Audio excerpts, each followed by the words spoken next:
Hello everyone, नमस्कार। मैं Harsh Kumar Singh first अटेम्प्टर्स के यूट्यूब चैनल पर आपका स्वागत करता हूं। आज मैं पॉलिटी सेगमेंट का सीरीज 8 वीडियो जो है लेकर आपके सामने प्रस्तुत हुआ हूं। इस सीरीज में जो है हम लोग जो है पॉलिटी सब्जेक्ट का जो है इंडियन जुडिशरी से रिलेटेड जो भी बीपीएससी मेंस में क्वेश्चंस आए हुए हैं उसका जो है डिस्कशन करेंगे। आप लोगों को पता है कि जो है जुडिशियरी अर्थात जो है न्यायपालिका अभी वर्तमान समय में काफ़ी चर्चा में है और इससे जो है क्वेश्चन बनने की संभावना जो है बहुत ज़्यादा है, क्योंकि जो है पिछले अगर हम लोग एक साल के घटनाक्रम को देखें तो लगभग एक साल के घटनाक्रम में जो है भारतीय न्यायपालिका जो है खासकर सुप्रीम कोर्ट काफ़ी जो है चर्चा में रहा है। और वर्तमान में आज करंट में भी देखें तो आज भी जो है सुप्रीम कोर्ट काफ़ी चर्चा में है और इसका चर्चा में रहने का जो मुख्य जो कारण है वो है इसका जो है जुडिशियल ओवररीच, जिसको हम लोग जो है न्यायिक अति सक्रियता जो है हम इसको बोलते हैं, और जुडिशियल और दूसरा है जुडिशियल रिव्यू। क्योंकि ये दोनों जो है ऐसा सब्जेक्ट है जिसपे जो है हमेशा जो है डिस्प्यूट बना रहता है और क्योंकि कार्यपालिका और जो है न्यायपालिका के बीच में जो है डिस्प्यूट देखने को मिलता है इस सब्जेक्ट पे कि किसके पास ज़्यादा शक्ति है, कार्यपालिका या विधायिका के पास ज़्यादा शक्ति है या जो है न्यायपालिका के पास ज़्यादा शक्ति है। तो किस तरीके से हमारा संविधान के द्वारा जो है जो भी संस्थाएं हैं, चाहे वो न्यायपालिका हो, चाहे विधायिका हो, चाहे कार्यपालिका हो, इन तीनों के बीच में किस तरीके का जो है शक्तियों का विभाजन किया गया है, इन सारी चीज़ों पे हम आज चर्चा करेंगे और देखेंगे कि जो है न्यायपालिका से रिलेटेड जो भी क्वेश्चंस बीपीएससी में आए हुए हैं उन क्वेश्चन का जो है हम लोग एनालिसिस करेंगे और साथ में जो है उसका आंसर फॉर्मेटिंग देखेंगे। और दूसरी चीज़ है कि जो भी पॉइंट्स मैं बताऊंगा इसमें अगर ये पॉइंट्स अगर आप याद रखते हैं तो आपको जो है जुडिशियल रिव्यू और जो है जुडिशियल एक्टिविटीज़ में ये दोनों से रिलेटेड कोई भी क्वेश्चन अगर आ जाता है तो आप आसानी से जो है उसको कर सकते हैं। क्लियर? तो हम लोग क्वेश्चन की तरफ देखते हैं कि किस तरह के क्वेश्चन है। पहला क्वेश्चन जो है 67th बीपीएससी में जो है आया हुआ है ये क्वेश्चन इंडियन जुडिशरी से, और क्वेश्चन है पहला है an independent judiciary having the power of judicial reviews is a silent feature of the constitution of India. बोल रहा है कि एक स्वतंत्र जो है न्यायपालिका जिसे न्यायिक समीक्षा की शक्ति प्राप्त है भारत के संविधान की एक प्रमुख विशेषता है। मतलब संविधान की एक विशेषता है, क्या विशेषता है? न्यायिक समीक्षा। जो जुडिशियल रिव्यू है ना, जो एक स्वतंत्र इंडिपेंडेंट जो जुडिशियरी है और उसका जो जुडिशियल रिव्यू का जो पावर है, क्या ये साइलेंट फीचर ऑफ द जो है कॉन्स्टिट्यूशन ऑफ इंडिया है? क्लियर? दूसरा पूछ रहा है क्वेश्चन का दूसरा पार्ट है, do you think judicial activities has further added to the powers of the Supreme Court, explain with examples. मतलब बोल रहा है दूसरा पार्ट है कि जो है क्या आपको लगता है कि न्यायिक सक्रियता ने सर्वोच्च न्यायालय की शक्तियों को और बढ़ा दिया है? एग्जाम्पल के साथ आपको जो है ये क्वेश्चन का आंसर जो है देना है। क्लियर? ये क्वेश्चंस जो है 67th बीपीएससी में पूछा हुआ है। इसमें देखिए क्वेश्चन का दो पार्ट है। एक पार्ट में पूछ रहा है कि जो जुडिशियल रिव्यू है वो क्या जो है कॉन्स्टिट्यूशन का जो है साइलेंट फीचर्स है। दूसरा पूछ रहा है जो जुडिशियल एक्टिविज्म है वो जो है सुप्रीम कोर्ट के पावर को बढ़ा दे रहा है। ये जो है दूसरा क्वेश्चन है। क्लियर? अब देखिए इसमें जो है पहला पॉइंट अगर हम लोग देखें तो पहला पॉइंट क्या है? Meaning of independent judiciary. Meaning of independent judiciary का क्या मतलब होता है? चूँकि आपके क्वेश्चन में जो है दिया हुआ है कि जो है इंडिपेंडेंट जो है जुडिशरी। अब देखिए पहला पॉइंट इसमें है the judiciary functions without interference from executive और लेजिस्लेचर। मतलब जो है द जुडिशरी फंक्शंस विदाउट जो है इंटरफेरेंस फ्रॉम एक्सिक्यूटिव और लेजिस्लेटिव। मतलब जो है न्यायपालिका कार्यपालिका या विधायिका के हस्तक्षेप के बिना जो है कार्य करती है उसको हम लोग इंडिपेंडेंट जुडिशरी जो है बोलेंगे। दूसरा है पॉइंट, जजेज are appointed based on qualifications and secure tenure ensuring impartiality. Impartiality मतलब है न्यायाधीशों की नियुक्ति योग्यता और सुरक्षित कार्यकाल के आधार पर की जाती है, जिससे निष्पक्षता जो है सुनिश्चित होती है। तो दो इसका अगर परिभाषा देखें इंडिपेंडेंट जुडिशरी का, तो सिंपल सा है कि इंडिपेंडेंट जुडिशरी का मतलब है कि जो है जिसमें जो है कार्यपालिका और विधायिका के द्वारा हस्तक्षेप ना किया जाता हो उसके न्यायिक कार्यों में। और दूसरा जो जजेज हैं उनकी जो नियुक्ति हो वो निष्पक्षता के आधार पर हो, है ना, और योग्यता और सुरक्षित कार्यकाल के आधार पर जो है नियुक्ति हो, तो जो है उसको जो है माना जाता है कि जो है वो इंडिपेंडेंट जो है जुडिशरी है। क्लियर। अब देखते हैं कि दूसरा जो पॉइंट है बोल रहा है कि जो है जो साइलेंट फीचर है ना, साइलेंट फीचर ऑफ कॉन्स्टिट्यूशन। अब जुडिशियल रिव्यू के बारे में बात कर रहा था कि जुडिशियल रिव्यू जो है क्या वो साइलेंट फीचर है। अब साइलेंट फीचर के रूप में देखें तो बोला जा रहा है the constitution of India lays down A separation of powers among legislature, executive and judiciary. अब मुख्य विशेषता देखें संविधान की, तो भारत का संविधान विधायिका, कार्यपालिका और न्यायपालिका के बीच शक्तियों का पृथक्करण करता है। ठीक है, मतलब जो भारत का संविधान जो है विधायिका हो, कार्यपालिका हो और न्यायपालिका हो, इन तीनों के बीच शक्तियों का पृथक्करण करता है, सेपरेशन करता है। क्लियर।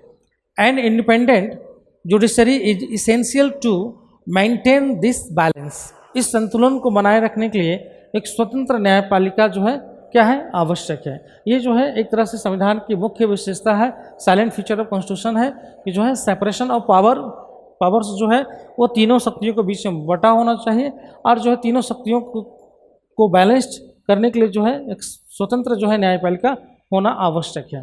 क्लियर। तीसरा पॉइंट है जुडिशियल रिव्यू।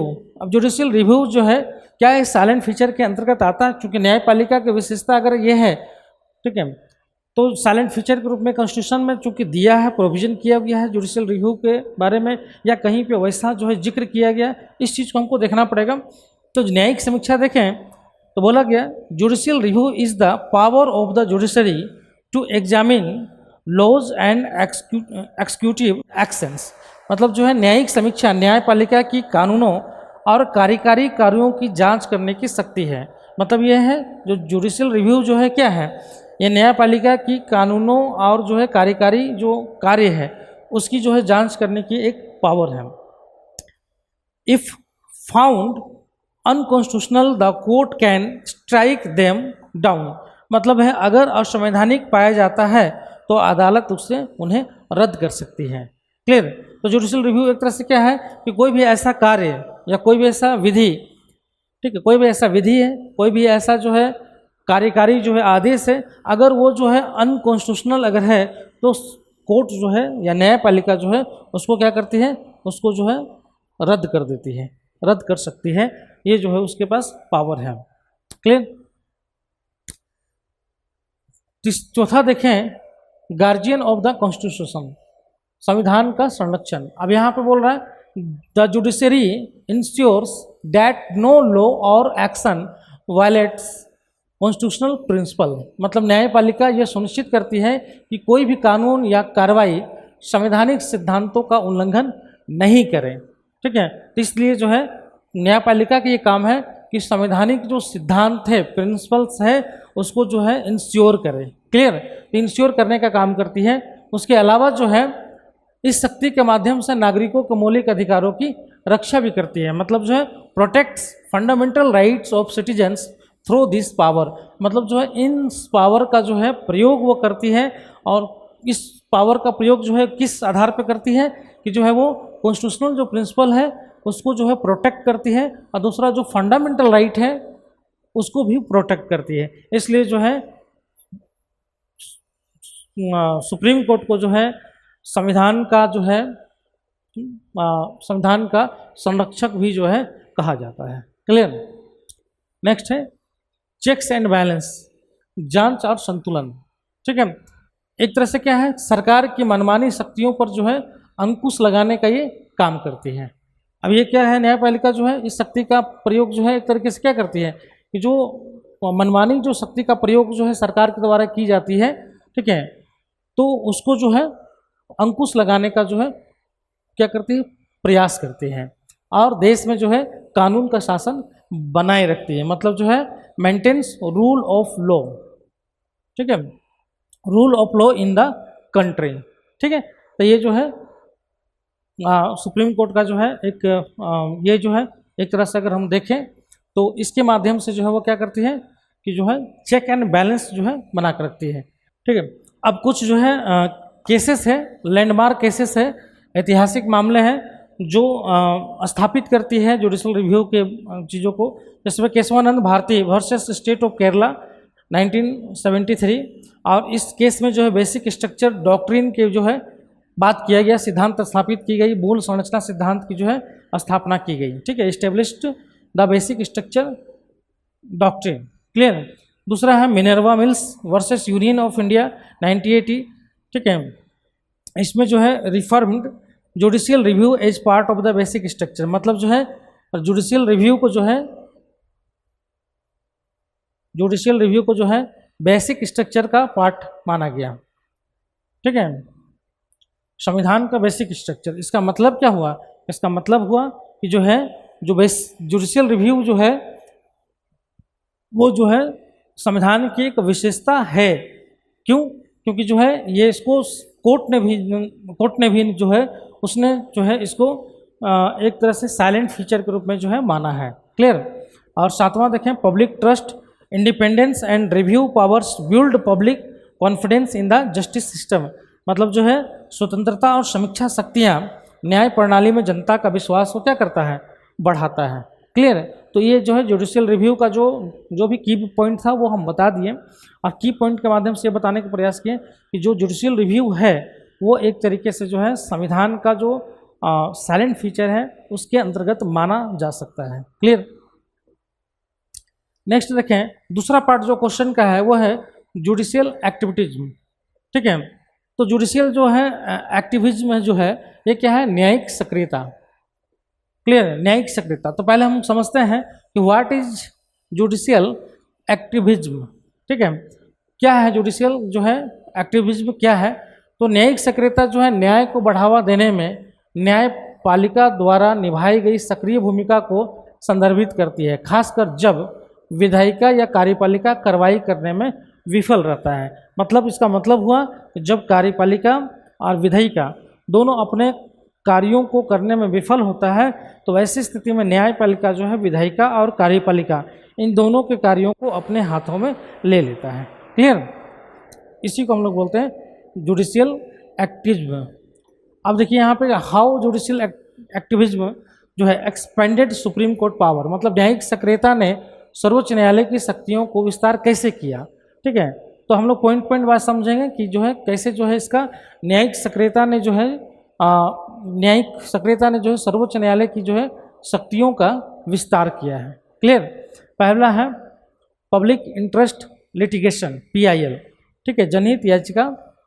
अब इसमें क्या है कि जनहित याचिका क्या करता है कि ये जो है गरीबों, हाशिए पर पड़े लोगों और जनहितैषी नागरिकों के लिए जो है न्याय तक पहुंच जो है इसने क्या किया, खोला है। मतलब जो है open access to justice to the poor, marginalised and public spirited citizens, clear. जैसे एग्जांपल जो है देखें, MC मेहता बनाम भारत संघ, है ना, MC मेहता बनाम भारत संघ, MC Mehta versus Union of India led to environmental regulation like closure of polluting industries near the Taj Mahal, मतलब जो है ताजमहल के पास प्रदूषणकारी उद्योगों को बंद करने जैसे पर्यावरण संबंधी नियम बनाए गए हैं, ठीक है।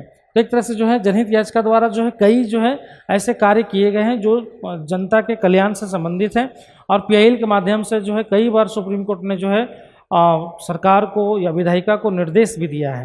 जैसे सबसे बढ़िया एग्जाम्पल है फूड सिक्योरिटी एक्ट, है ना, खाद्य सुरक्षा अधिनियम, जो सुप्रीम कोर्ट के निर्देश के बाद सरकार ने जो है एक एक्ट बनाया है, और जो भी लोग जो खाद्य से जो है या भोजन से वंचित हैं उनको जो है खाद्य जो है मुहैया कराने का जो है एक अधिनियम बनाकर जो है दिया गया है पब्लिक को। दूसरा देखें expanding the scope of fundamental rights, मौलिक अधिकारों के दायरे का विस्तार। अब इसमें देखिए आर्टिकल 21 सबसे इम्पोर्टेंट जो है, आर्टिकल जो है 21 है, राइट टू लाइफ।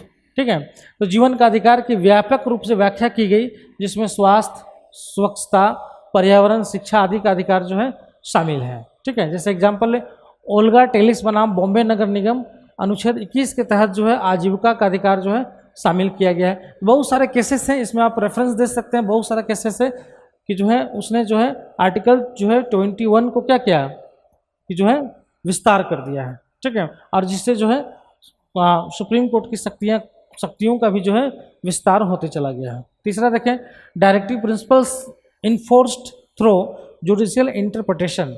ठीक है, न्यायिक व्याख्या के माध्यम से लागू किए गए निर्देशक सिद्धांत। अब देखिए उसमें जो है न्याय संगत ना होने के बावजूद न्यायालयों ने नीति का मार्गदर्शन करने और सामाजिक आर्थिक न्याय सुनिश्चित करने के लिए डीपीएसपी का जो है उपयोग किया है। ठीक है, आपको पता है कि डीपीएसपी जो है वो न्याय संगत नहीं है, लेकिन उसके बावजूद जो है न्यायालय ने जो है नीति का मार्गदर्शन करने और सामाजिक आर्थिक न्याय सुनिश्चित करने के लिए जो है डीपीएसपी का उपयोग किया है, मतलब डीपीएसपी का जो है उसने यूज किया है ना, जिसको बोलते हैं ना कि non justiciable courts used DPSP to guide policy and ensure socio economic justice. जैसे एग्जांपल लीजिए, उन्नी कृष्ण बनाम आंध्र प्रदेश राज्य, शिक्षा के अधिकार को जो मौलिक अधिकार बनाया गया। ठीक है, बाद में इसको आर्टिकल 21A के साथ जो है 21A के तहत जो है राइट टू एजुकेशन जो है बना दिया गया। राइट टू एजुकेशन जो है एक तरीके से फंडामेंटल राइट में शामिल कर दिया गया, लेकिन कोर्ट ने जो है चूंकि ये डीपीएसपी का पार्ट था, अब इसको जो है मौलिक अधिकार के रूप में जो है इसका व्याख्या की। क्लियर।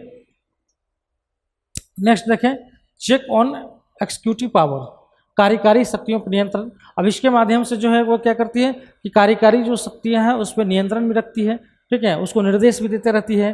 जैसे एग्जाम्पल, केशवानंद भारती बनाम केरल राज्य, मूल संरचना सिद्धांत की शुरुआत की, जिससे संसद को संविधान के मूल संरचना में बदलाव करने से रोका जा सके। मतलब जो है संसद जो है संविधान के जो मूल संरचना है, बेसिक स्ट्रक्चर है, उसको में बदलाव या अमेंडमेंट करने से जो है उसको रोका जा सके। मतलब एक तरह से जो संविधान को प्रोटेक्ट करने के लिए जो है उपयोग किया गया। क्लियर।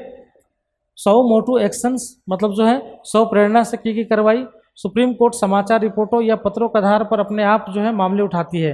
जैसे कोविड-19 महामारी के दौरान जो है प्रवासी श्रमिकों और ऑक्सीजन आपूर्ति पर जो है स्वतः संज्ञान से जो है मामले को उठाया और सरकार को निर्देश दिया। क्लियर।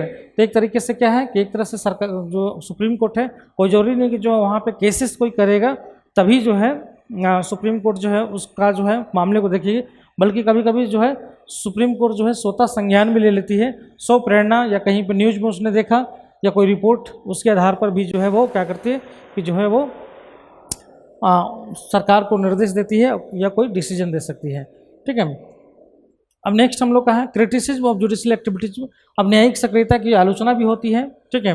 अब इसमें देखेंगे, some argue it leads to judicial overreach where courts enter the domain of legislature and executive. ठीक है। अब कुछ लोग तर्क देते हैं कि इसमें न्यायिक अतिक्रमण होता है, जहां अदालतें विधायिका और कार्यपालिका के क्षेत्र में प्रवेश करती हैं। क्लियर।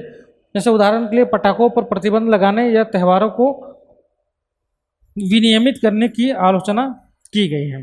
ठीक है। तो कई तरह से अभी हाल फिलहाल में देखेंगे तो जो है जुडिशियल के बहुत सारे निर्णय को जो है आलोचना के दायरे में लाया गया है, बहुत सारे लोगों ने आलोचना की है। जैसे अभी हाल फिलहाल में जो है सुप्रीम कोर्ट ने जो है तमिलनाडु वर्सेस जो है राज्यपाल के मामले में निर्णय दिया है कि राज्यपाल जो है कोई भी अगर विधानसभा से कोई बिल अगर पारित करके राज्यपाल को भेजा जाता है तो राज्यपाल जो है उस पर जो है 1 मंथ के अंदर में जो है निर्णय लेकर जो है भेजेंगे बिल को। ठीक है। और अगर राष्ट्रपति के पास जाता है तो वो 3 महीने के अंदर में जो है उस पर निर्णय लेंगे। तो पहले ये समय सीमा नहीं था, टाइम लिमिटेशन नहीं था। अब इसको सुप्रीम कोर्ट ने टाइम लिमिटेशन बना दिया। तो कुछ लोग जो है आलोचना भी कर रहे हैं कि जो है सुप्रीम कोर्ट जो है विधायिका के कार्य को जो है अपने हाथों में ले रही है। ये सुप्रीम कोर्ट जो है राष्ट्रपति को निर्देश नहीं दे सकते या राज्यपाल को निर्देश नहीं दे सकते हैं। ठीक है। ये आलोचना भी हो रहा है। तो आलोचना जो है सुप्रीम कोर्ट के जुडिशियल एक्टिविटीज पर होता है और आलोचना होता है कि जो है ये विधायिका और जो है कार्यपालिका के कार्यों को जो है करने लगी है। क्लियर।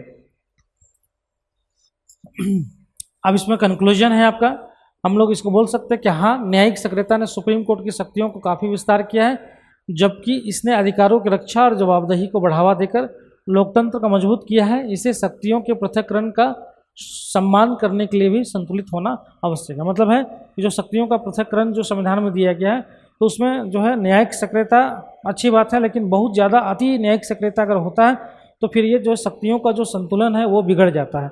तो इसको जो है यूज करने का जो है सुप्रीम कोर्ट को अधिकार है, और उसने जो है उसकी शक्तियों का भी विस्तार किया है, ठीक है। और इसने जो है बहुत सारे लोगों के अधिकारों की रक्षा और जवाबदेहीता को भी बढ़ावा दिया है, लेकिन उसके बावजूद जो है इन शक्तियों का जो है पृथक्करण का सम्मान करते हुए जो है आपको प्रयोग करना है, जिससे क्या हो कि जो चेक एंड बैलेंस है वो बिगड़े ना। क्लियर। तो इस क्वेश्चन में जो है आप इस तरीके से इसको लिख सकते हैं, और जो है इसको आप जो स्टेटमेंट दिया गया है इसको आप सही ठहरा सकते हैं। क्लियर। लेकिन एक बैलेंस अप्रोच के साथ आपको कंक्लूजन देना है। क्लियर।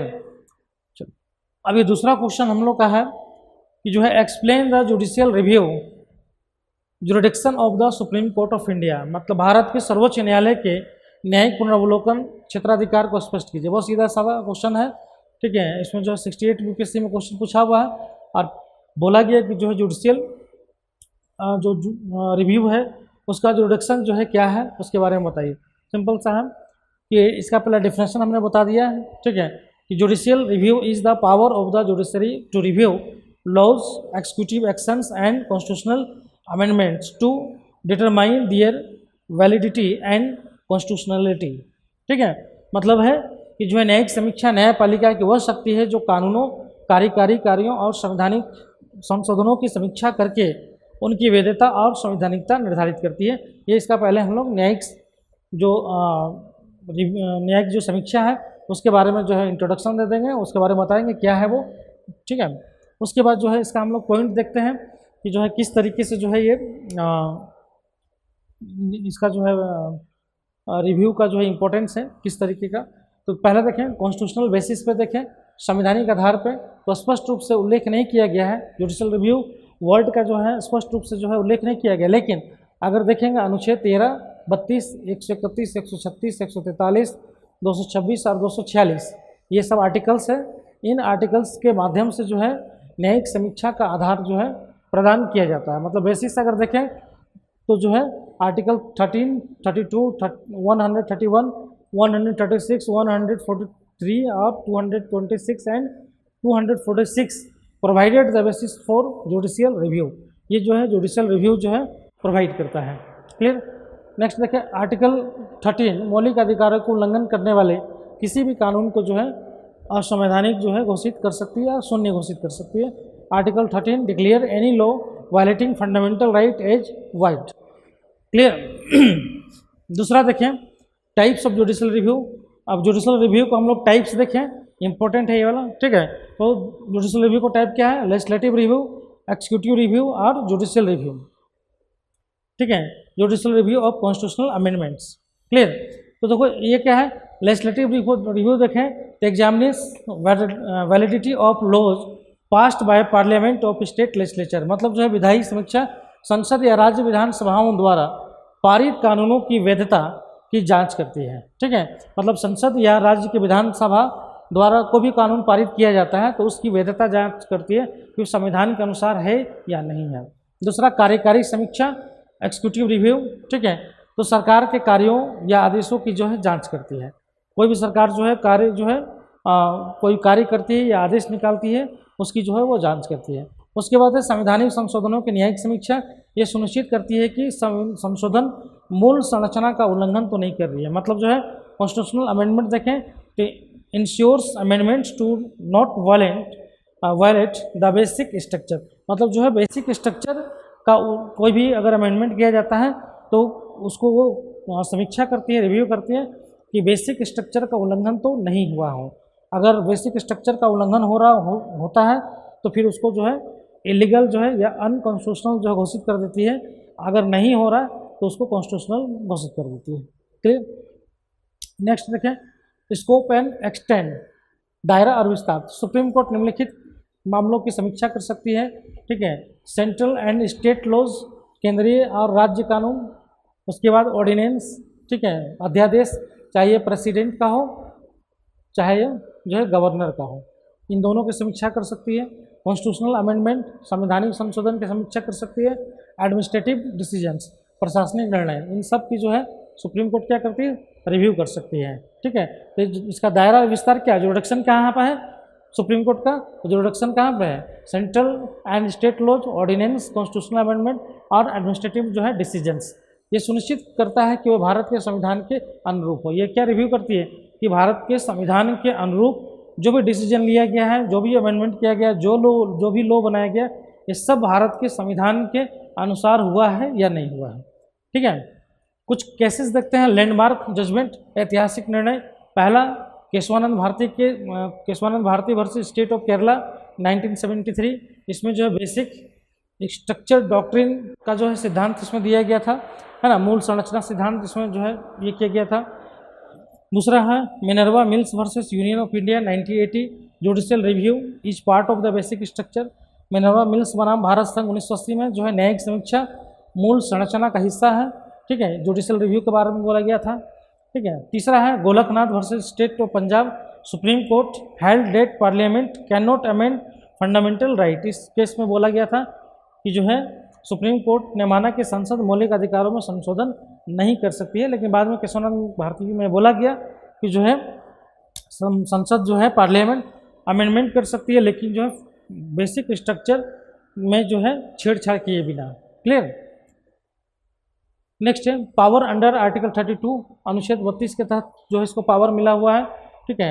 मौलिक अधिकारों के प्रवर्तन के लिए व्यक्ति सीधे सुप्रीम कोर्ट का दरवाजा खटखटा सकता है या न्यायिक समीक्षा कार्य को बढ़ाता है, ठीक है। मतलब individual can directly approach the Supreme court for enforcement of fundamental rights, this enhance the judicial review function. मतलब ये क्या है, आर्टिकल 32 में जो है ये दिया हुआ है कि किसी का अगर फंडामेंटल राइट का जो है उल्लंघन हुआ है या उसका फंडामेंटल राइट का जो है उसका समाप्त कर दिया गया हो या छीन लिया गया हो, तो सीधे जो है सुप्रीम कोर्ट आर्टिकल 32 के तहत जो है जा सकता है। ये क्या करता है, ये न्यायिक समीक्षा के कार्य को क्या करता है, बढ़ावा देता है, क्योंकि कोई आदेश हो सकता है। पर्पोज देखें, इसका उद्देश्य देखें तो संविधान की रक्षा करना, कानून का शासन सुनिश्चित करना और सत्ता के दुरुपयोग को रोकना, मतलब to protect the constitutions, ensure rule of law and prevent abuse of power, ठीक है। मतलब जो है सत्ता के दुरुपयोग को रोकना। इसका लिमिटेशन देखें तो Supreme Court does not intervene in policy matters unless they violate constitutional provisions, ठीक है। मतलब सर्वोच्च न्यायालय नीतिगत मामलों में तब तक हस्तक्षेप नहीं करता जब तक कि वे संवैधानिक प्रावधानों को उल्लंघन ना कर दे। इसका लिमिटेशन है कि जब वो संवैधानिक प्रावधानों का उल्लंघन करे तभी जो है सुप्रीम कोर्ट या हाई कोर्ट जो है उन मामलों पर जो है हस्तक्षेप कर सकती है, ठीक है। और it exercise judicial restraint in economic and administrative decisions, मतलब ये आर्थिक और प्रशासनिक निर्णयों में न्यायिक संयम जो है बरतता है। मतलब आर्थिक और प्रशासनिक निर्णयों में जो है ये जो है संयम बरतता है, मतलब ये इसकी लिमिटेशन है, ठीक है। तो ये जो है दोनों क्वेश्चन जो है हमने बता दिया, और ये जो है आपको जुडिशियल रिव्यू के बारे में बता दिया क्या होता है, उसका क्या क्या जो है की पॉइंट है, जुडिशियल एक्टिविज्म का क्या जो की पॉइंट है वो क्या है, उसकी लिमिटेशन क्या है, ये सारी चीज़ें जो हमने बता दिया है। अगर ये पॉइंट आप याद रखते हैं तो जो है आपको इससे रिलेटेड किसी भी तरह का क्वेश्चन आएगा तो आप आराम से कर सकते हैं। क्लियर। तो फिर हम लोग मिलते हैं नेक्स्ट वीडियो में। मुझे आशा है कि जो है आपको लाभ इन वीडियो से मिल रहा होगा, काफ़ी कुछ सीखने को मिल रहा होगा। और यदि कुछ सजेशन आपका है तो सजेशन आप दे सकते हैं, जिससे और भी अच्छा जो है वीडियो बनाया जा सके। और फिर अगले वीडियो में हम लोग मिलते हैं नए टॉपिक के साथ। तब तक के लिए थैंक यू वेरी मच। यदि आपको वीडियो अच्छा लग रहा है तो आप जो है इसको लाइक कीजिए, चैनल सब्सक्राइब कीजिए और जो है अधिक से अधिक शेयर कीजिए। थैंक यू, नमस्कार।